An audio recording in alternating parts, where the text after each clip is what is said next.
Hey everybody, Tony Sandoval, Tony Sandoval Handyman Services, Omaha. Back at it, DIY guy.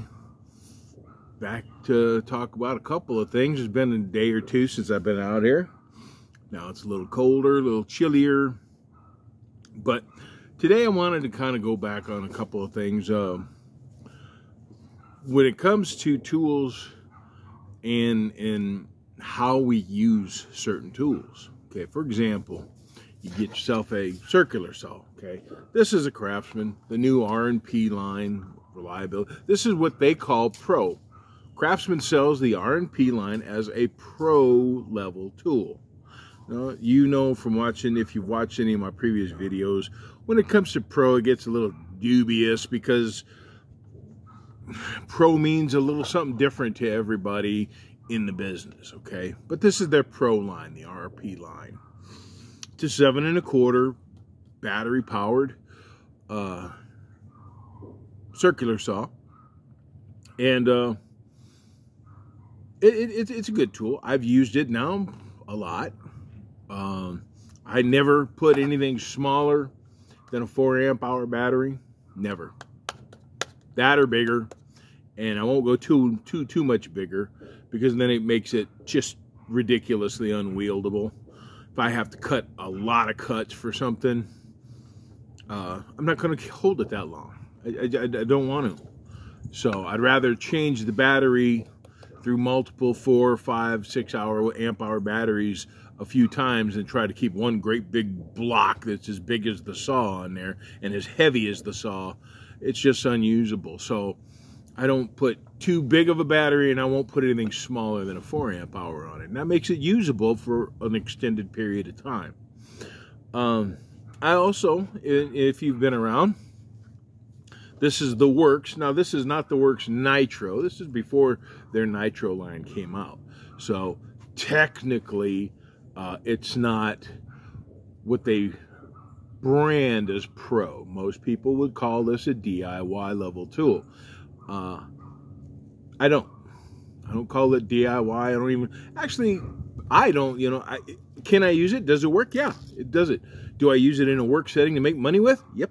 As far as I'm concerned, it's a pro tool, just because I'm a professional who gets paid to use the tool on my day-to-day work. So I use this a lot. Now, I have 2 circular saws, and again, same thing, battery. 4 amp hour battery, won't put anything too big, chunky on it, 5 amp hour battery I'll use, something like that. But I'm not going to put, big 9, 12 amp hour. It's just not reasonable. But why do I have multiple circular saws to begin with? Does not one saw get the job done what I need a circular saw to do? Well, yes, but there are many types of jobs that I need a circular saw to do, and one will do some things better than the other.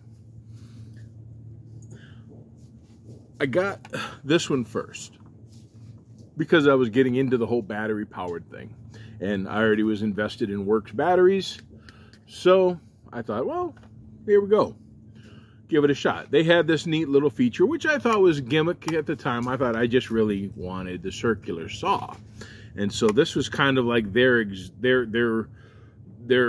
play on the track saw thing. Basically, this little side plate can slide up, and you use a piece of other wood or something as a guide. You lay it over what you're cutting, and it acts as a track. So you sort of have a track saw effect. And I just, you lock it in place, you unlock it right there. Okay, so this way it's a regular, this don't move. Okay, stays the same. Push it back, now it lifts up again. Okay, so I thought, hey, I don't really need, I just want a circular saw. And then I got to trying to use it, and I'll be honest, when it comes to 2x or bigger material, it doesn't really do that good a job. I mean, can it do some 2x cutting? Yeah, it can. Does it do it really well, a lot, over an extended amount or a period of time? No, it doesn't. It can to a certain degree, but it's not. This is not as if I got to be on a job site and I'm cutting long boards, and especially not cross-cutting, but if I'm cutting a long piece of, if I'm cutting along an 8x, an 8-foot board, a 10-foot board, and I have to cut that whole, if I'm ripping, basically, this is not the saw I want to use. Does not have what it takes to do what I want it to do there repetitively. And I learned that lesson. I mean, like I said, I could do 1 or 2, and it was all right, but no. So I said, well, I need a saw that can do the ripping. Ripping is a big job. You got to have a good motor guy. It can't get constantly bound up. It's got to be able to power through that. Of course, blades have a lot to do with how well you cut through, especially on a rip, and how you support it has a lot to do with ripping too. A lot of people blame the saw for things that are actually more to do with the blade or the support.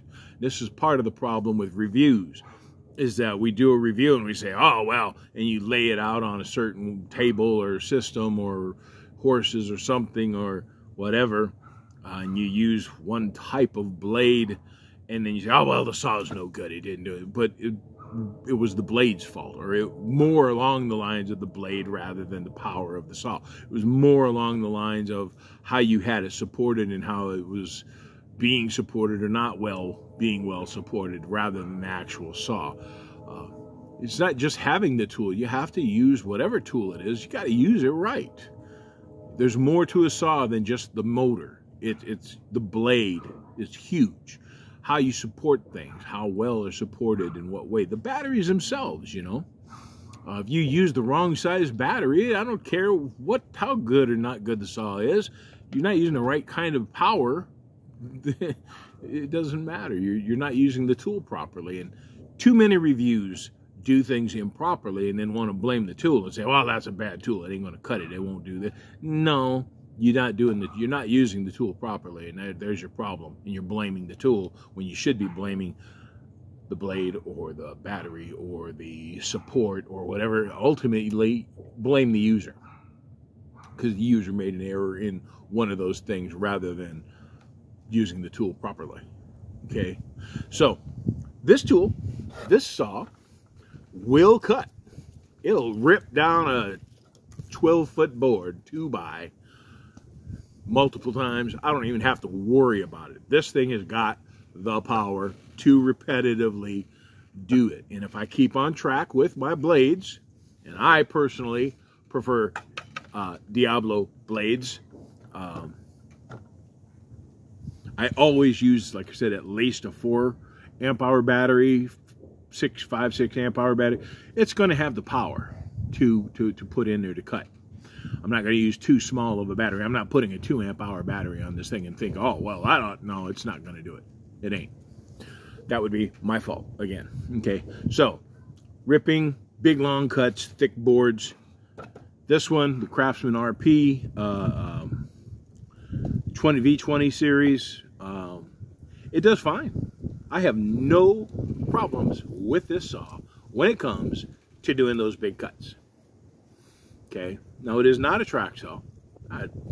I learned a long time ago when I first started working, and I'm talking in the late 70s and into the 80s, how to use a circular saw. We didn't have track saws back then. You learn to eyeball that line, and you better cut it right, or you're going to be recutting it, and you're going to get in trouble. So track saws for me right now, really, I'm in no race to buy a track saw because I learned how to cut by sight. And it's just not to knock people. I mean, you know, it makes faster cuts when you use a track saw. You can make repetitive cuts faster by just laying it down and go, boom. So you can hire a less experienced operator to make those cuts and get them accurate repetitively over a long period of time. That's great. That's a production thing. Go for it. But when it comes to craftsmanship, know-how and ability, you've got to be able to sight that line and cut straight. Okay? So I don't need a track saw. But one thing this big boy doesn't do as well is because it's not a track saw. There are times, especially me, I use a lot of jigs and templates, okay?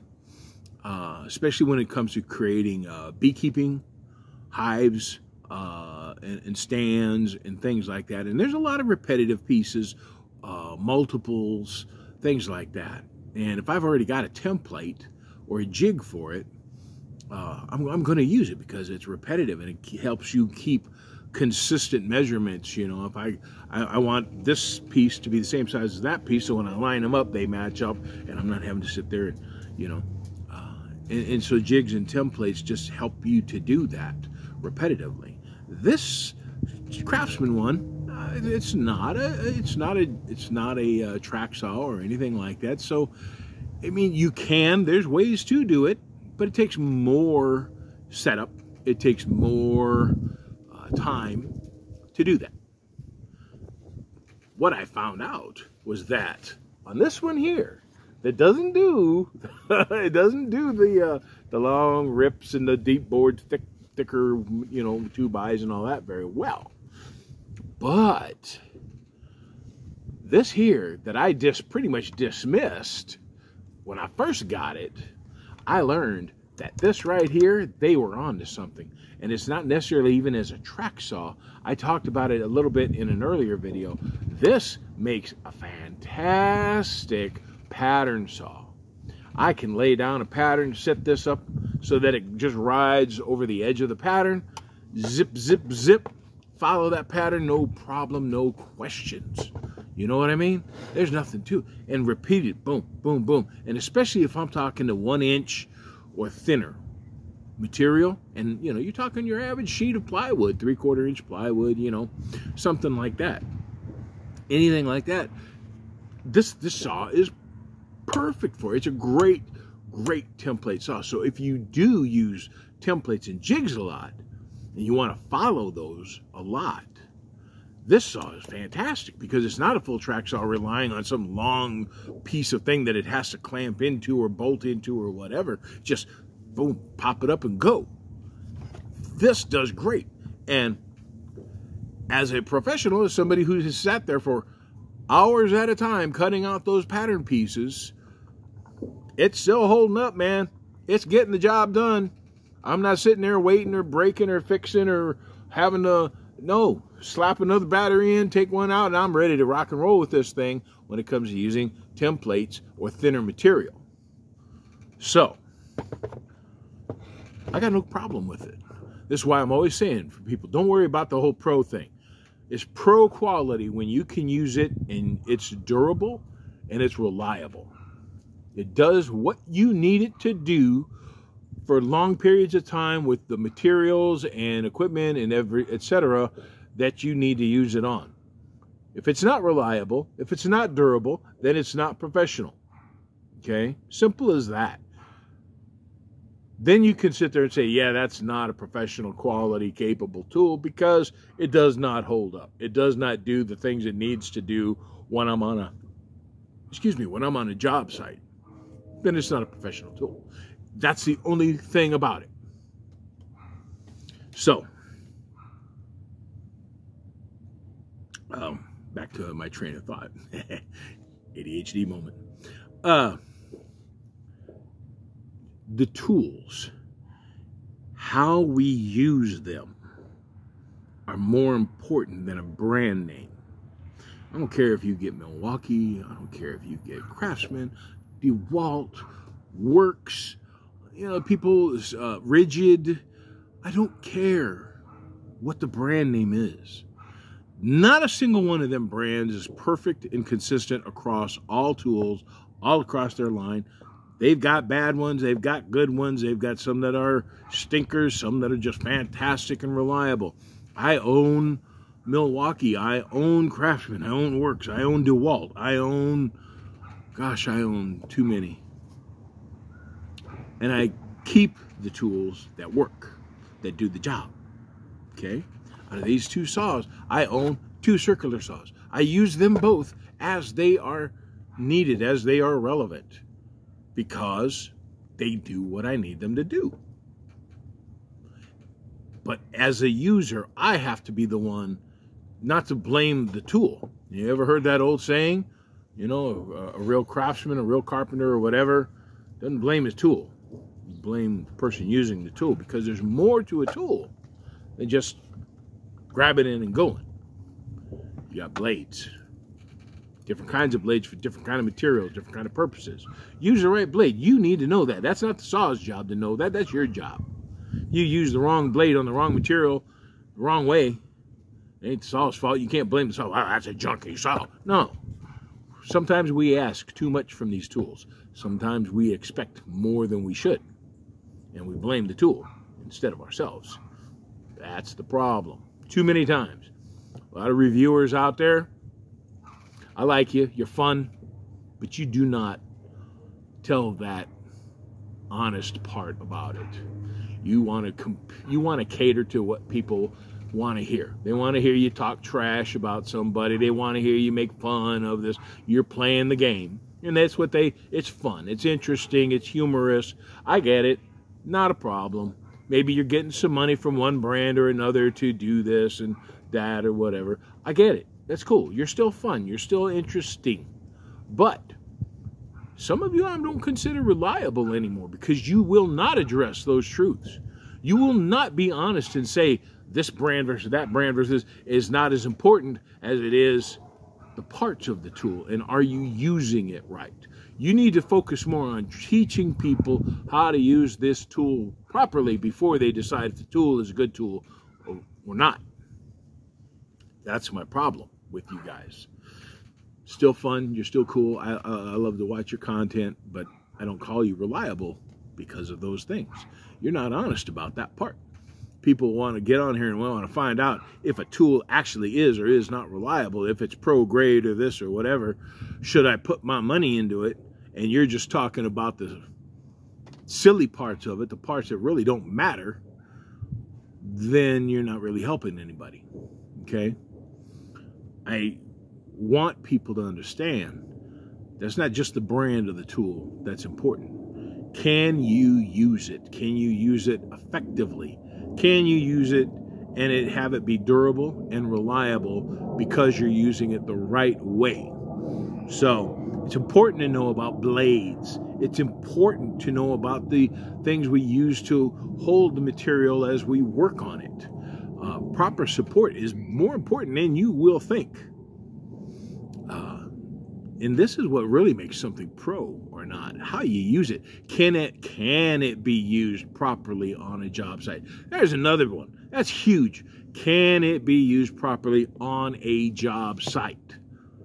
Sometimes the difference between a not pro tool and a pro tool is simply how things are put together. That is it. You can't do this, this, or that, and on a job site, those are the things I needed to do. Or it's hard to do on a job site. I got to play with it and mess with it more. Okay? Then that's not really a pro tool. Just for that reason alone. Not because of power, not because of whatever, but because of how adjustable it is, how configurable it is, how well it handles working in a certain environment or whatever. That's more important. And if the tool can't do that on the job site and work that way on the job site, that's not going to be a good pro quality capable tool for me, simply for that reason. Has nothing to do with the quality. It may be great build quality. I have seen Milwaukee brand tools, great build quality. They still sucked where I needed them to use them. And so I don't use them for those jobs.